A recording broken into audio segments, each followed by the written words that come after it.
My name is LAX, and I invent magic tricks. When you see a magician do a magic trick, they probably didn't think of it. I did. Every day, I just go to coffee shops and think up new magic tricks. I'm a little bit of a spectacle because everyone else is out drinking their coffee and I'm making flowers disappear. 8 years ago, I graduated law school, and then I passed the bar, and I drove all the way to Las Vegas to write a book about deception. And I just lost track of time, and here I still am. And I came this close to being a lawyer. I've spent so many years behind the camera coming up with tricks for other magicians, and now is my chance to go in front of the camera, see what I can do. But depending on how I do on Fool Us, I might go back to law.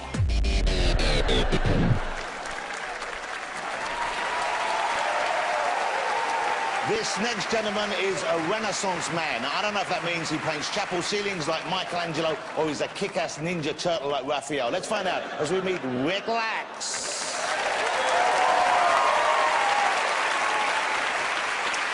Ladies and gentlemen, please welcome to the stage Mr. Penn and Teller. Come on up, guys. Come on up. Penn right here, Teller right there. Very well, thanks. How are you doing?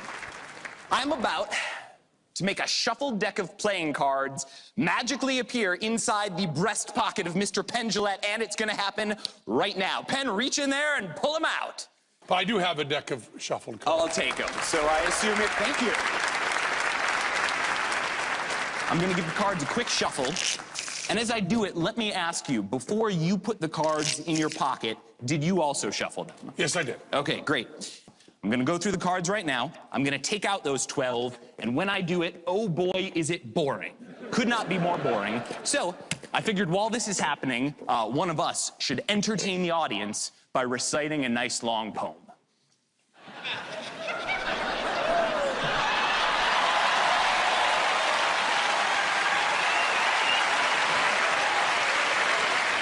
We'll have someone else do it. Penn, is there a poem you like? Well, there's a few. I've seen the greatest minds of my generation destroyed by madness. You want Howl? Or do you want The Outlook Wasn't Brilliant? The Outlook wasn't brilliant for the Mudville 9 that day. The score stood 4-2 with but an inning more to play. And when Cooney's died at first and Barrows did the same, a tragic silence fell upon the patrons of the game. Straggling few got up to go in deep despair. The rest clung to hope which springs eternal in the human breast. They thought, if only Casey could get but a whack at that, we'd put up even money now with Casey at the bat. There was an easy case matter as he stepped into the place. There was a pride in Casey's bearing and a smile at Casey's face. And when responding to the crowds, Casey lightly doffed his hat. No stranger in the crowd could doubt 'twas Casey at the bat.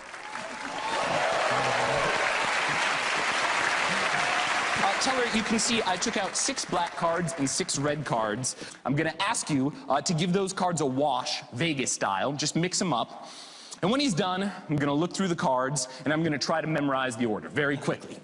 And then, after I've got the order memorized, I'm going to try to separate them out into 2 piles, one with red cards, one with black cards. Let's see if I can do it.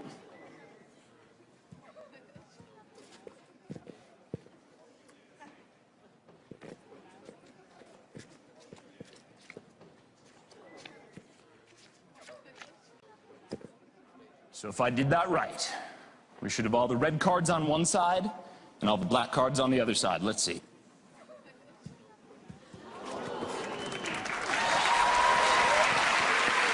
No, wait, no.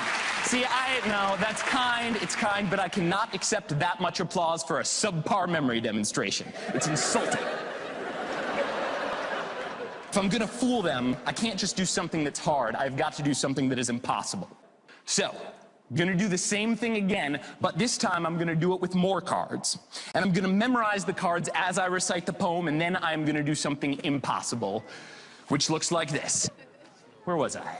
Mighty Casey at the bat, that's right. 10,000 eyes were on him as he rubbed his hands with dirt. 5,000 tongues applauded as he wiped him on his shirt. And while the writhing pitcher ground the ball into his hip, defiance gleamed in Casey's eyes. A sneer curled Casey's lip. And now the leather-covered sphere comes hurling through the air. And Casey stood a-watching, a haughty grandeur there. Close by the sturdy batsman, the ball repeated sped. That ain't my style, said Casey. Strike one, the umpire said. He bade the game go on. He signaled to the pitcher, and again the dun sphere flew. And Casey stood a-watching. And the umpire said, Strikes 2! That's right. So, So I got these cards memorized. You can see there's about 19 of them, maybe 21. There's 21, I'm counting. And Teller, with your help, I'm going to change the order of these cards. So I can split them up into 3 piles, 4 piles, 5 piles. How many piles should I split the cards up into? 5 piles. All right, then I'll try to take out about 1/5 of the cards here. That's pile number 1, 2, 3, 4, and I got 5 and another 4 and 5. So now I just have to keep track of which pile is which would have been easier if you had picked 3 piles. 5 makes it harder. Now I'm going to reassemble them, whichever order you want. So if you point to a pile, we'll put it in my hand. Okay? Next.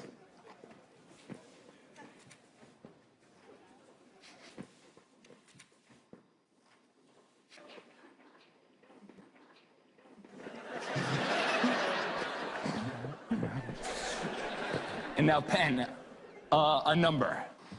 10. 10. 1, 2, 3, 4, 5, 6, 7, 8, 9, 10. Cut those to the bottom. Tell her a number. 10. 1, 2, 3, 4, 5, 6, 7, 8, 9, 10.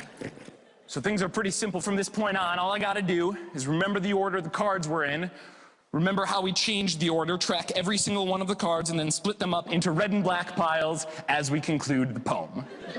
Strike 2. Strike 2. I'll continue from there. Fraud, cried the maddened thousands. And the echo answered fraud. But one scornful look from Casey, and the audience was awed. They saw his face grow cold and stern. They saw his muscles strain, and they knew that Casey would not let the ball go by again. The smiles fled from Casey's lips. His teeth are clenched in hate. He pounds with cruel violence his bat upon the plate. And now the pitcher holds the ball, and now he lets it go, and now the air is shattered by the force of Casey's blow.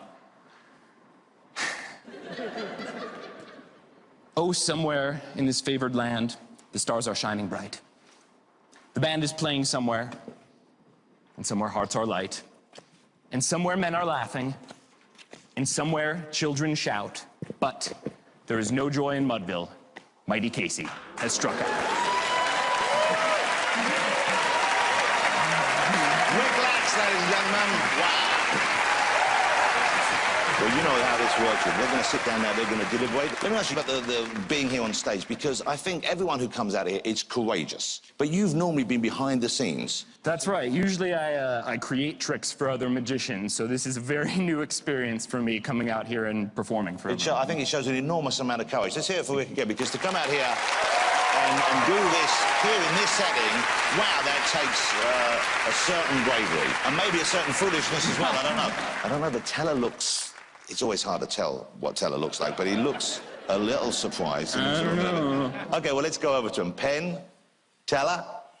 Boy, oh boy, that was a good routine. Thank you. And not only that, it was a very, very flattering routine to take Casey at the bat, which we did off-Broadway and on-Broadway. We're just very flattered by you using all this Penn and Teller minutia, all this trivia to make that so good. Your performance, I love the nervous, nutty energy. You got a little nervous, of course, when you sell this, gives us a lot of information about it. And we also copped a couple cards from the table. And the cards could, in some way, be doctored for you to be able to figure out which to go which way. All of that would be true if you had not fooled us. But you did. Wow. Great moment. Congratulations. The guys who want to say, go around the front there, because they want to share with you while we bring this down. There you go. Just don't go enough, man. Beautiful. Rick, this is for you. You fooled them. You don't just get that delightful trophy. You'll be coming back here to perform as part of their act. Rick LAX, congratulations. Wow.